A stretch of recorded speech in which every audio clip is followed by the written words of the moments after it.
इक्तिसादी राब्ता committee (ICC) ने 7 अरब 49 करोड़ रेवीपी से ज़ायद का रमज़ान पैकेज मंजूर कर लिया।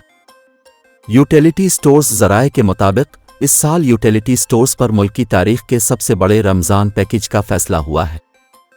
गुज़िश्ता साल यूटिलिटी स्टोर्स पर 5 अरब रुपए का रमज़ान पैकेज मंजूर किया गया था, ताहम इस साल ICC ने 7 अरब 49 करोड़ रुपए से ज़ायद का रमज़ान पैकेज मंजूर किया है। ज़राए का कहना है कि यूटिलिटी स्टोर्स पर रमज़ान रिलीफ पैकेज 4 मार्च से शुरू करने की तजवीज़ पेश की गई है, जबकि रिलीफ पैकेज 2024 का इतलाक़ चांद रात तक होगा।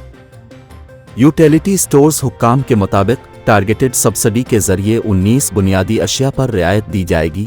आटा, चीनी, घी, कुकिंग ऑयल, चावल और दालों पर सब्सिडी दी जाएगी। ज़राए का कहना है कि खजूर, बेसन, दूध, मशरूबात और मसालहाजात पर भी रियायत दी जाएगी। BISP मुस्तहक़ीन को भी रमज़ान पैकेज के तहत टारगेटेड सब्सिडी मिलेगी। ज़राए का बताना है कि रमज़ान पैकेज में टारगेटेड सब्सिडी के अलावा आम सारिफीन के लिए भी खुसूसी रियायती कीमत मुकर्रर होगी।